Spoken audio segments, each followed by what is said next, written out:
Vamos abrir aqui num texto que todo mundo aqui conhece. 1 aos Coríntios, capítulo 13. Todos conhecem. E acham até que conhecem, porque todos já o ouviram, alguns até já o memorizaram. E por isso dá a impressão de que a gente sabe o que está sendo dito. São textos da Escritura que ficaram tão universais, que a universalidade do conhecimento literário do texto acaba trabalhando contra o entendimento, a interiorização, a percepção, a meditação e a compreensão dele.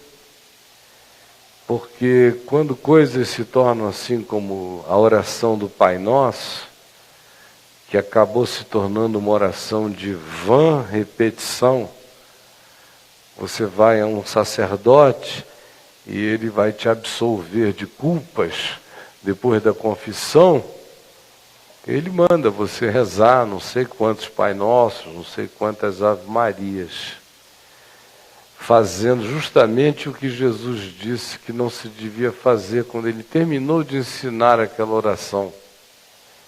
Os discípulos disseram: Mestre, ensina-nos a orar como fez João Batista com os seus discípulos. E Jesus disse: quando orardes, orareis assim: Pai nosso que estás nos céus, santificado seja o teu nome. Venha o teu reino. Seja feita a tua vontade, assim na terra como nos céus. O pão nosso de cada dia nos dá hoje. Perdoa as nossas dívidas, assim como nós perdoamos os nossos devedores. E não nos deixes cair em tentação, mas livra-nos do mal. Pois teu é o reino, o poder e a glória para sempre. Amém. E quando orardes, não useis de vãs repetições, como fazem os pagãos, que julgam que pelo seu muito falar e repetir serão ouvidos. O vosso Pai Celeste sabe do que necessitais. Aí, após essa instrução, essa oração é a maior vã repetição da história do cristianismo, porque o pessoal fala numa papagaiada que não sabe nem o que está dizendo, ela virou mantra mágica. Não diferente da Ave Maria, cheia de graça, o Senhor é convosco, bendito seja teu fruto, o fruto do teu ventre. Mesma coisa. Mantra, mantra, mantra. 1 aos Coríntios 13 é a mantra de casamentos. É 1 aos Coríntios 13. Os caras vão casar para saírem no cacete, mas eles botam isso na cerimônia de casamento, no convite. Brigam na lua de mel, mas botam esse texto lá. Emporcalham tudo. Mas é em nome dessa poesia, escondidos atrás desse tapume, dessa cortina, desse véu de engano, é que vão achando que isso aqui é tão bonitinho. Não é bonitinho, é que isso aqui é o juízo final. Isso aqui diz: olha, tudo que você vive sem amor, não aproveita. Sua vida é vácuo sem amor. Sem o que Deus chama de amor. Você pode estar cheio de desejo sexual, lascivo, erótico. Pode dizer: eu tenho 10 na minha vida, porque o meu coração cabe muito mais. Mas não é amor. Isso cabe na região pélvica do teu ser. Só se o amor mudou para pelvis. Mas não é amor.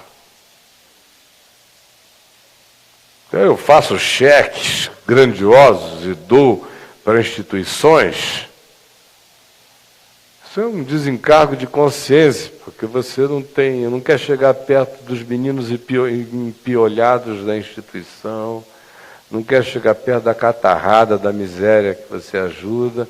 É mais fácil mandar um cheque e fazer disso uma autopurgação, uma autojustificação, diante de quem quer que você queira fazer, de Deus, da sociedade, da sua mulher, quer que se transforme num argumento moral de poder e autoridade em relação a filhos, parentes, amigos, e quer ser um cidadão referencial. Mas se não tiver amor, nada disso aproveitará. É o juízo final. O que é o juízo final? Mateus 25. Questão do juízo final é a questão do amor. Você amou? Eu tive fome, você me deu de comer. Eu tive sede, você me deu de beber. Eu estava nu, você me vestiu. Eu estava preso injustamente, você foi me visitar. Ou até justamente. Eu era estrangeiro, marginal, forasteiro, minoria, segregada, mas você me deu um telhado, você me estendeu um ethos de acolhimento. Esses são os critérios finais, porque Deus é amor. Viver em Deus vai ter que ser viver em amor. Quem ama conhece a Deus, quem não ama não conhece a Deus.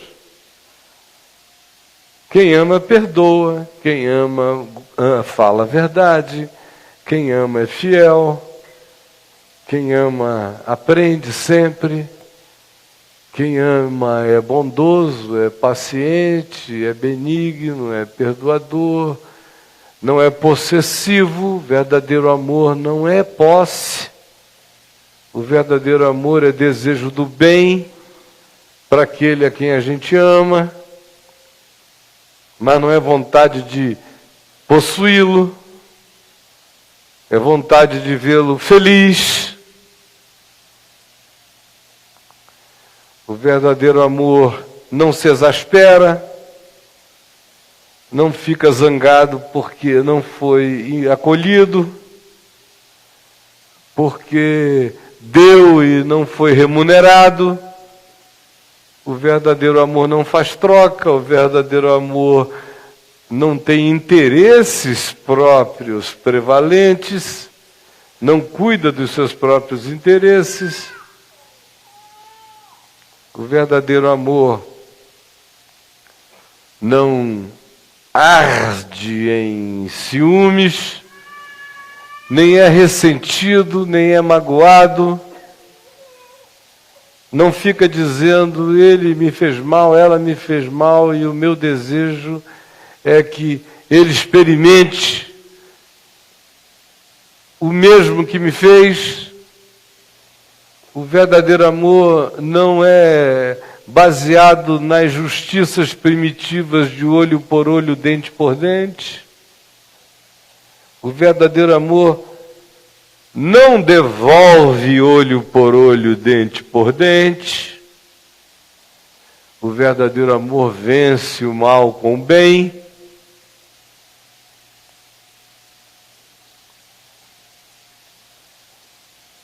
E ele nunca acaba. Ele muda de formas.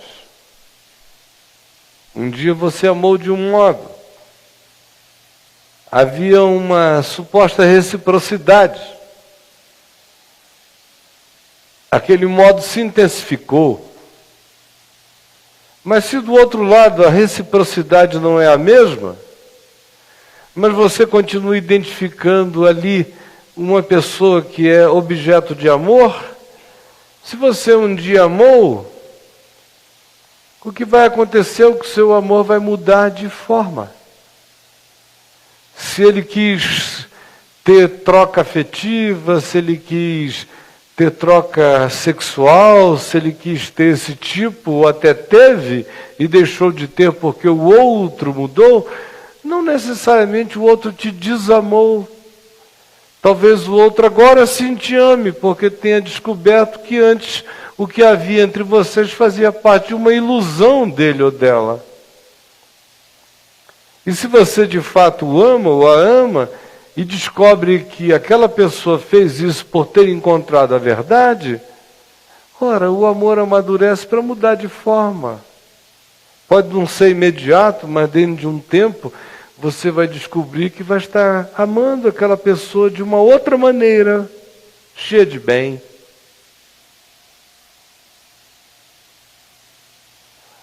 Sem amor, ninguém amadurece. Tempo não amadurece a gente.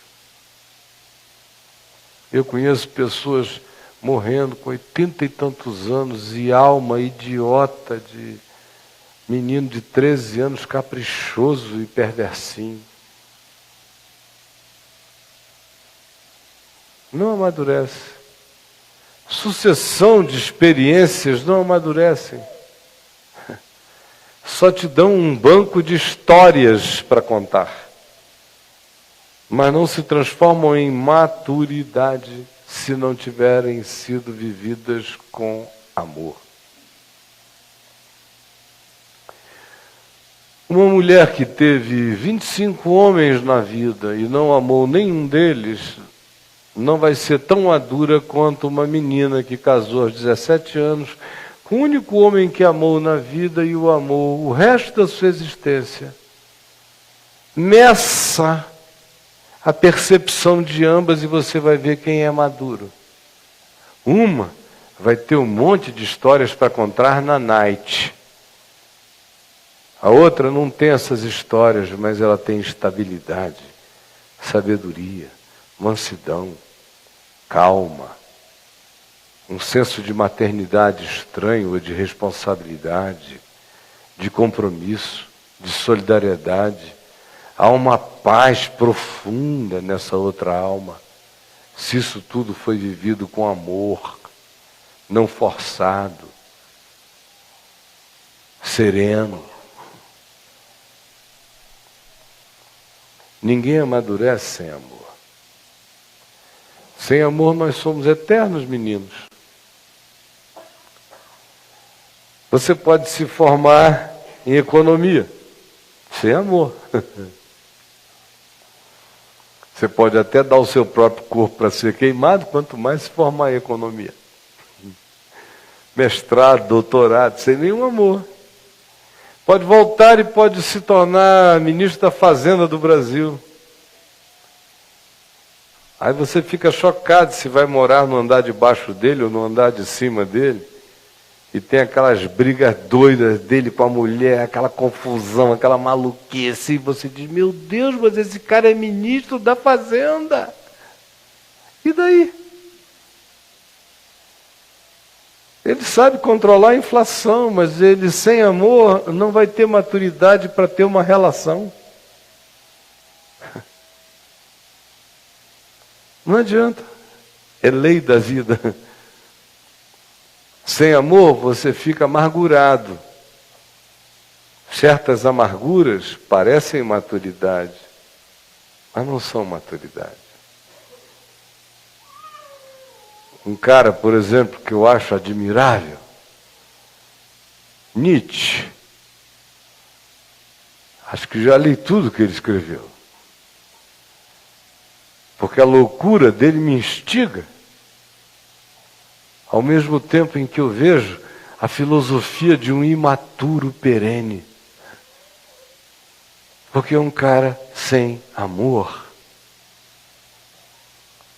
Poucos amores, amores angustiados, amores contra ele, amores cheios de intensa dor ressentida e rejeitada.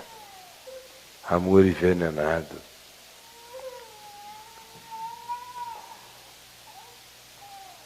Todas as filosofias perenes da humanidade foram produzidas por pessoas que amaram. Em qualquer lugar da Terra. Quem são as almas, os Mahatmas, as almas, que impressionam uma nação, um povo, uma tribo, um grupo, um momento histórico? São pessoas que amam. Hitler foi eleito no século XX a personalidade do século, sabiam? Por quê? Porque os critérios não foram os critérios do amor, eles usaram os critérios de quem causou o maior abalo econômico, social, político do século XX, claro. Foi o diabo, né? E pouca gente expressou essa arquetipia no século XX aos sentidos ocidentais com a glória infernal de Hitler. Agora, quem foi a figura humana mais significativa, que mais motiva para o bem no século XX? Indubitavelmente, minha gente, a gente querendo ou não, foi Mahatma Gandhi. Seguido de alguns caras desarmados, como Martin Luther King, outras figurinhas assim.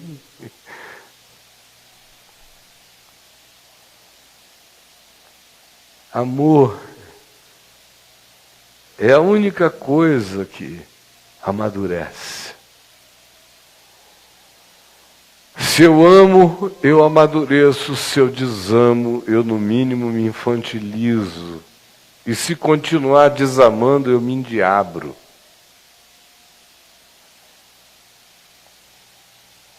Olha só o que Paulo diz a esse respeito. Está aqui, capítulo 13, verso 11. Quando eu era menino, falava como menino, sentia como menino, pensava como menino. Quando cheguei a ser homem, desisti das coisas próprias de menino. Ele diz isso tudo no contexto do amor. O que ele está dizendo é: antes de eu viajar a viagem do amor, tudo em mim era coisa de menino. Ele usa a metáfora apenas da adultez imediata, quando algumas coisas vão sendo trocadas na vida natural da gente, conforme os ritos de passagem normais da existência. Quando eu era menino, eu tive uma infância ultralúdica. Até os 10 anos de idade, mais precisamente até os 7, eu vivi num paraíso. Entre os 7 e os 10, em Manaus, o paraíso, a serpente apareceu no paraíso, mas ainda era paraíso. Depois dos 10 em diante, mudando para o Rio de Janeiro e em diante, houve uma mudança brusca, mas ainda eram coisas de menino.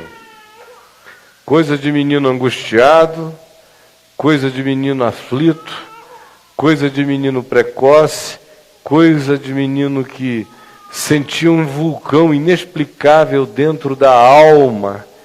E eu perguntava aos colegas: vocês sentem o que eu sinto? Ninguém sentia o que eu sentia. Eu me sentia anômalo, porque eu queria ter todas as coisas dos outros meninos, mas eu sentia coisas que eu só encontrava nos homens e nos outros indivíduos de muito mais idade do que eu. Mas eu estava ficando maduro? Não.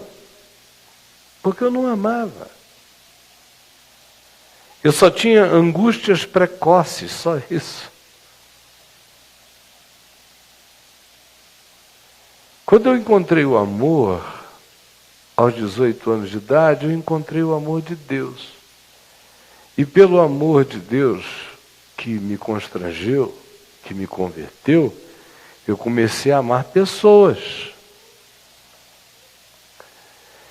E como eu sempre quis ter filhos, primeira vez que eu desejei ter filhos eu tinha 7 anos de idade, me lembro nitidamente disso. Eu achava meu pai tão legal, e eu o amava tanto, e me sentia tão amado por ele, que eu dizia, eu quero ser pai, porque eu quero dar para alguém o que o meu pai me dá, e eu quero receber dessa pessoa o que eu dou para ele, é muito bom. É maravilhoso ser pai. E eu nem não pensava em casar, eu pensava em ter filhos. Ter filho era a minha onda, casar nem tanto. Um monte de mulher, os meus filhos. Aí eu me converto. E comecei a amar pessoas. Mas eu não tive a experiência, por exemplo, de ter sido tocado pelo amor a uma mulher. Nenhuma culpa das mulheres, muito mais uma limitação minha. E durante muitos anos eu vivi aprendendo a amar todo mundo profundamente, ardentemente, fraternalmente em Cristo. E amando meus filhos, amando meus pais, amando todo mundo, amando até com quem eu estava casado, mas sem essa dimensão. E não era culpa de ninguém, era uma falência minha. Conclusão. Esse é um olhar que a gente só alcança depois que a vida passa e a gente olha para trás, porque enquanto você está vivendo dentro do processo, você não enxerga muita coisa. Olhando para trás, o que eu vejo? Eu vejo que eu fiquei maduro pelo amor num monte de áreas. A minha maturidade como pai é antiga, porque eu tive filhos muito jovens e eu já os queria ter desde menino. E tive um super treino de amor paterno assistindo meu pai, assistindo minha mãe, e também me submetendo a eles e tendo prazer naquela relação. Naquele sentido, eu olho para trás, minha maturidade estava desenvolvidíssima por causa do amor. Nunca tive ciúme de filho, nunca disputei com ninguém. Quem quer que esteja fazendo bem aos meus filhos é meu amigo, não é meu inimigo. Esses problemas que eu vejo um monte de pai por aí tendo. Chega uma pessoa, o filho começa a gostar muito de uma pessoa que não é o pai, o cara quer matar o outro. Só porque ele trata teu filho bem e o teu filho gosta dele. Meu Deus, agrega valor. É para o bem da criança, ou você não ama o menino? Você tem tesão no seu filho, seu tarado. Porque quem ama diz, bom, que bom, o cara é bom, não é doido, não é maluco, ama meu filho, não é pedófilo, está tratando bem dele, então amém. Então, como pai, olha, sinceramente, eu fui ficando livre de muita coisa, muito rápido, e emancipando-os. Tanto é que muito cedo, a maioria deles já estava cuidando da própria vida cedinho. Porque o amor é maduro e amadurece e emancipa o outro também. Então, no que dizia, todavia, respeito à conjugalidade, não adiantava eu ouvir, sinceramente, pouca gente já tinha ouvido tanta história de calamidade conjugal quanto eu, que eu ouvia isso, eu ouvia as pessoas o dia inteiro, durante anos. Aconselhava, ajudava para lá, para cá, mas, conquanto eu tivesse um banco de sabedoria aplicável, eu tive que viver a falência da minha conjugalidade, admitir aquilo, viver um deserto, encontrar o amor, para iniciar o meu processo de amadurecimento naquela área. Em qualquer área da vida. aonde as coisas não foram desenvolvidas com amor, você, nessa área, é imaturo. Imaturo, e será até a morte. A menos que tudo na sua vida vá se fazendo a partir da consciência do amor. Aí você diz, bom, mas isso parece óbvio. Não é não. Não é por várias razões. Primeiro, porque a maioria de nós não sabe nem o que é amor. Não sabe. Se eu fizesse 3 perguntas aqui, você ia ver que talvez você dissesse, meu Deus, eu não sei nem se eu amo alguém. Só meça o nível de possessividade que você tem em relação àquilo e àqueles que você diz que ama, e a gente fica sabendo rapidinho se você ama ou não ama. Só se imagine agora, nesse momento, depois dessa reunião, a pessoa que você ama chegando e dizendo, olha fulano, eu te amo, mas eu descobri que o tipo de amor que eu tenho por você não justifica o tipo de relacionamento que a gente tem. E eu não quero ser insincero com você, porque eu te amo de um outro modo. A maioria aqui ia ficar com raiva, um ódio danado, tá me enganando, sou canalha, safada, bebê. Ao invés de agradecer, de não ser enganado, de estar sendo bem tratado, de estar sendo reverenciado, de ter alguém se curvando aos teus pés com reverência e dizendo, eu te amo, mas eu não vou te enganar. Você está esperando uma forma, eu pensei que tinha para dar, não tenho para dar desse jeito, tenho para dar de um outro. Se você não está ambientado a isso, eu entendo que haja um hiato, ou se você não tiver maturidade para essa continuidade, Deus te abençoe, eu vou te abençoar à distância, não vou te incomodar. E você sair com o coração pacificado, por mais triste, saudoso, seja lá o que for, mas dizendo, graças a Deus eu fui respeitado.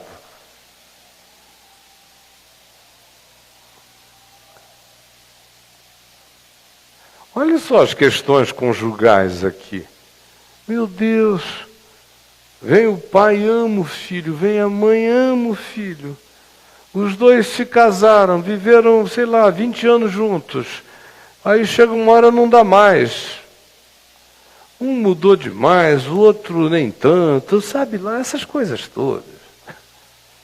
Que eu já estou cansado de descrevê-las. Está aí. Tudo bem, acontece. Alguns são males tipo ebola. Outros são gripes aparentemente leves, conjugais. Mas tem gente que nem gripado quer ficar, aí separa. As resistências são diferentes também. Aí você vai ajudar. Olha, o meu pedido, eu imploro, quase fico de joelhos. Porque nessa discussão, parênteses, eu estava falando, você guarda para mim. Eu até fico de joelhos para implorar, tá? Guarda.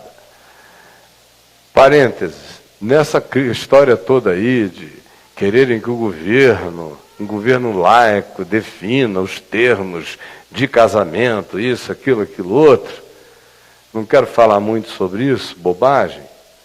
Interessante é o seguinte, quando a gente casa no Brasil, ou no cartório e depois faz uma cerimônia religiosa, ou você faz a cerimônia religiosa com efeito civil, não é? Mas sem o efeito civil, a religiosa não realiza nada. Mas o pessoal quer brigar pelo que não realiza nada, que é a cerimônia religiosa, sem perceber que na hora de divorciar, ninguém procura o pastor, nem o padre, nem ninguém para se divorciar. O único padre de pastor que divorcia a gente sou eu. Sou eu. Eu caso e frequentemente divorcio. Tem gente sentada aqui que eu já ajudei a separar, para não se matarem, para viverem melhor. E graças a Deus está todo mundo salvo e bem aqui. Eu sou a exceção, o resto não. Na hora de casar, todo mundo quer te casar. Na hora de separar, não querem nem saber, e você vira diabo, é expulso, excomungado e não sei o quê. Fecha parênteses. Ponto. De joelho implorando para não se separarem. Não, rapaz, aguenta, vamos lá. Não, minha filha, faço das tripas coração, Deus sabe. Aí lá pelas tantas vê que não dá. Digo, então me prometam uma coisa, por favor, só uma. Só uma. Ah, o que é? Essa criança que vocês geraram não tem nada a ver com isso. Então, façam uma separação suave. Não briguem. Se perdoem. Se ele te traiu, ele não é mais teu marido. Então perdoa esse cara. Você não tem mais que dormir com ele, beijar ele, viver com ele, estar na cama dele, dividir o banheiro com ele. Não, ele está indo para uma kitty ou para a casa da mãe dele. Então, por favor, por amor do teu filho, esquece essa história, para de implicar. Ah, pastor, eu prometo. Eu posso ficar tranquilo? Aí vem para o cara, meu irmão, ela te megerificou a existência, não sei o que, mas acabou. Pelo amor de Deus, para, essa criança linda. Ah, eu prometo, pastor. Aí você vira as costas, vai ali, quando volta, eles estão quebrando um pau, cada um com um advogado por um lado, a criança no meio chorando, nervosa, psicólogo, não sei o que. Meu Deus, pelo amor de Deus, nem para separar vocês servem. Pelo amor de Deus. E é porque amam o filho. Tudo filho, desculpem, da puta. Conforme Salomão, lembram de Salomão? Sou eu que estou inventando isso não, chegaram duas putas. Se vocês ficaram ofendidos pela abreviatura de prostituta, que é puta, então eu falo a palavra toda, prostituta, parece prótese de mulher para homem, prostituta. Pois bem, duas na presença de Salomão, porque as duas tinham tido filhos, você lembra da história, e uma deitou em cima do próprio filho, o menino morreu, ela trocou, pegou o morto dela, botou do lado da que estava com o filho, pegou o vivo, segurou com ela. De manhã, a mãe do filho verdadeiro olhou e disse, não é meu filho, esse é o teu. Ah, não, o meu está vivão aqui, aquela história toda. Foram parar na frente de Salomão. É um julgamento de divórcio, ou de guarda de filho. Aí chegam lá, cada uma conta a sua versão, Salomão saca que tem um negócio muito podre para além do rei da Dinamarca, e aí chegou e disse, então tá bom, guarda, por favor, vem aqui. Guarda chegou lá,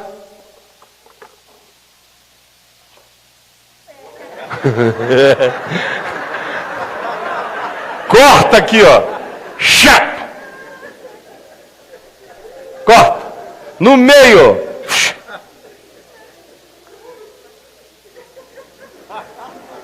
Levaram um susto, hein? Pessoal que não assistem o Papo de Graça, todo mundo se entregou. Quem assiste o Papo de Graça não levou susto. Toda manhã eu puxo lá. Ilustro.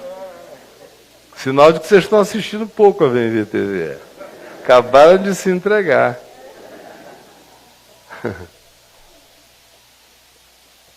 Corta. Aí aqui não era a mãe, disse, isso mesmo, não é meu, não é de ninguém. E aqui era a mãe, disse, não, pelo amor de Deus, deixa ficar com ela, mas não faz isso com ele, não. Aí você sabe quem tem coração, quem ama e quem não ama. Salomão disse, peguem a criança e entreguem para essa que não a quis vê-la dividida ao meio. Vocês acham que eu estou falando de uma coisa não prática? Amor salva a gente de tudo que faz doer, matar, traumatizar, angustiar, marcar para sempre, estigmatizar. Todas as nossas dores são as dores da ausência do amor. E todas as nossas dores são filhas da nossa incurável imaturidade, porque sem amor ninguém cresce, minha gente. Ninguém cresce. São temas de menino. Você pensa como menino? Pensa assim. É difícil encontrar uma pessoa adulta que não pense ainda como menino. Sente como menino? A maioria dos nossos sentimentos são, menos do que de menino, são sentimentos primitivos mesmo. Daqueles que o Roberto Jefferson disse manifestar pelo José Dirceu. Lembra? Vossa Excelência me inspira os piores sentimentos primitivos. Guardem isso, faz parte da história do Brasil. É quem está vivendo a história não percebe. Teu neto é que vai estudar essa frase.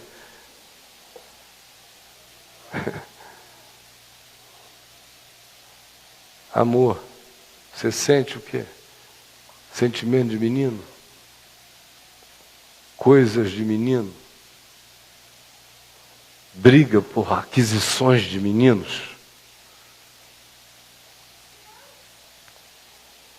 Se continuar assim, o que eu tenho a dizer é o seguinte: todo mundo aqui vai envelhecer idiota.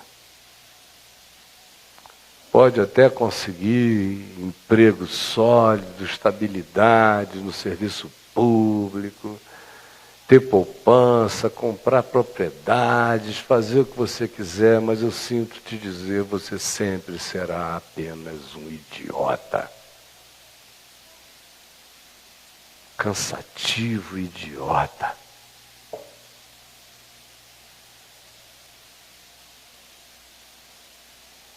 Porque a nossa geração pensa que o que faz a gente ficar maduro é acúmulo de informação, é uma boa rede de conexões. Idiota. Só o amor transforma meninos em homens, meninas em mulheres, fêmeas em santas, machos em irmãos do Filho do Homem.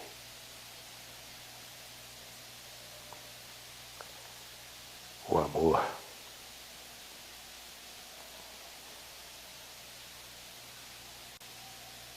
é paciente, é bom, não é enciumado, não é orgulhoso, não se jacta, não é soberbo, não é arrogante, não é prepotente, não se conduz inconvenientemente, detesta a inconveniência, o amor. Não procura interesses egóticos, mas busca o que é bom, o que é justo, o que é melhor. Não fica exasperado, não fica tomado de vontades exacerbadas e nem se ressente de nenhuma maldade sofrida, antes perdoa. Jamais se alegra com a injustiça, não tem nenhum prazer em ver aquele que não o quis, o que o deixou, ou que o rejeitou se dar mal. Não, o amor só sabe se regozijar com o que é verdadeiro, bom e justo. Ele é forte, por isso é que ele tudo sofre, ele tudo crê, sem ser crédulo, ele é cheio de esperanças, Ele suporta, não aquilo que é indigno, mas aquilo que é um desafio que qualifica a vida. Ele jamais acaba. E ele não precisa ficar ouvindo profetisas, ele não precisa ficar falando em línguas para se impressionar e impressionar. Ele não se jacta de ciências nem de saberes, porque ele sabe que tudo é em parte, que só o que não é em parte é o que se dilata na largura, na profundidade, na altura e no comprimento, para assambarcar as percepções do que seja amor na vida. Não diga que eu fui subjetivo. Eu só estou falando de Jesus, falando de Deus, porque Deus é amor. Não diga. Hoje você ouviu uma palavra que nunca mais vai sair do seu coração. E todas as suas crises de idiotice, de passionalidade, de ciúme, de ódio, de raiva, de ira crônica, de animalidade, vai ser perseguida por essa palavra que você ouviu hoje. E você vai ouvir na sua idiotice: ninguém amadurece sem aprender a amar. Ninguém. Esse é o juízo final. E quem não ama, não conhece a Deus e nem verá a sua face. Esse é o juízo final. Vamos ficar em pé.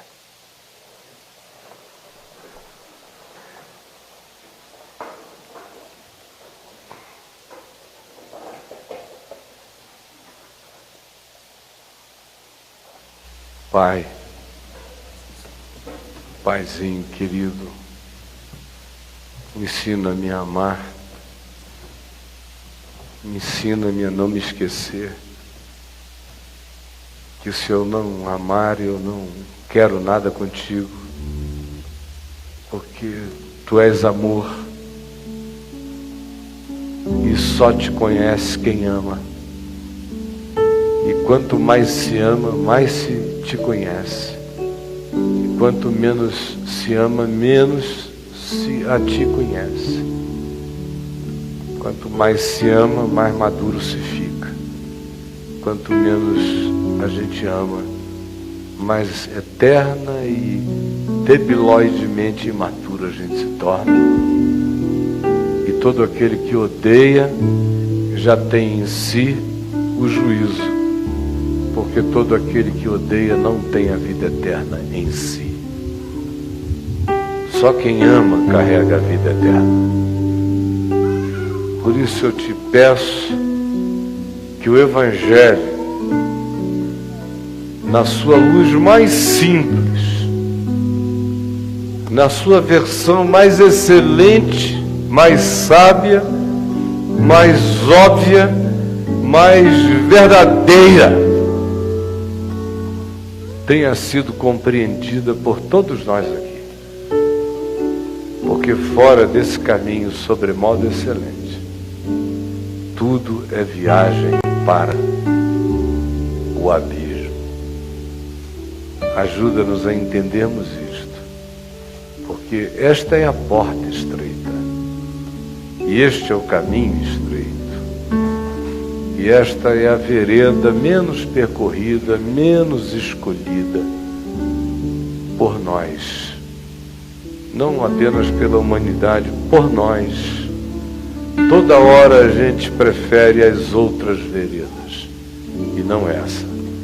Perdoa os nossos pecados, os meus, em nome de Jesus. Amém. Se assentem, por favor. Eu vou pedir ao Chico e ao Adailton para virem distribuir os elementos aqui, por favor. da ceia do Senhor. Na noite em que o Senhor Jesus foi traído, ele tomou um cálice, tomou o pão e o partiu.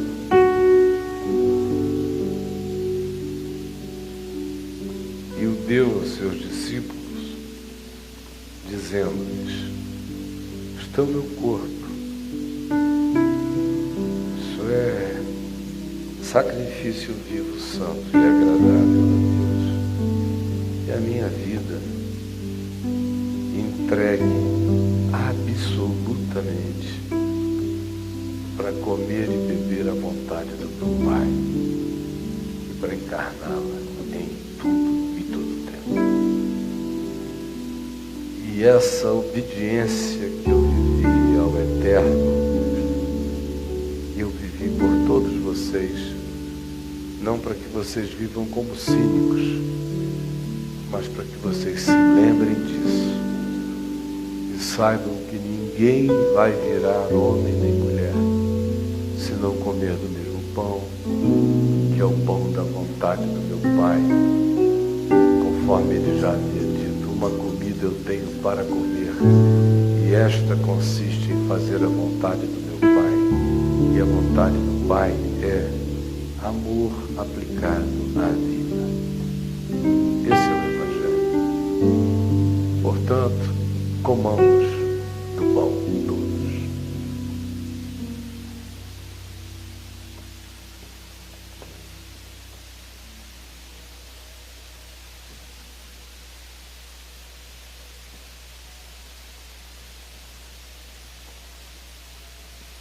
Depois de haver comido o pão, ele tomou um cálice e o passou entre os seus discípulos, lhes dizendo: "Este cálice é a nova aliança, é o novo testamento, é o novo pacto, é o pacto eterno feito desde antes da fundação do mundo.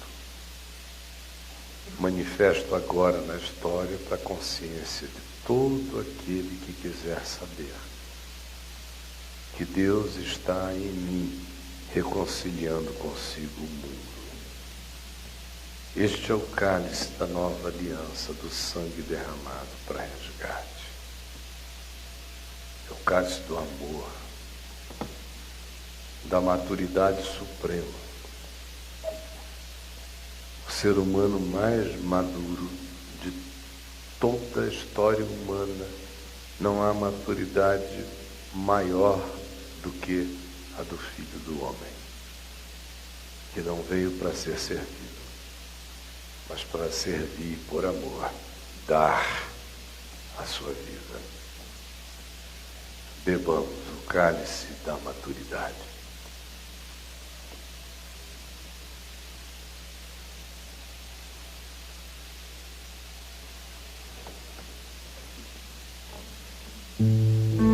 Boa semana para todo mundo. Quando você sair para viver, assim como eu vou viver, pense nisso. Ninguém se torna maduro sem amar. Ninguém. Quer deixar de ser menino, quer deixar de ser menina, quer começar a virar gente grande, ame. Todas as guerras praticamente vão acabar. E você vai desistir do besterol. E vai ter energia para se concentrar no que produz vida para você e para os outros. É o que eu desejo como bênção do Pai, do Filho e do Espírito Santo, do Deus único e eterno, sobre todos nós, agora e sempre. Em nome de Jesus. Amém e amém. Vão na paz do Senhor.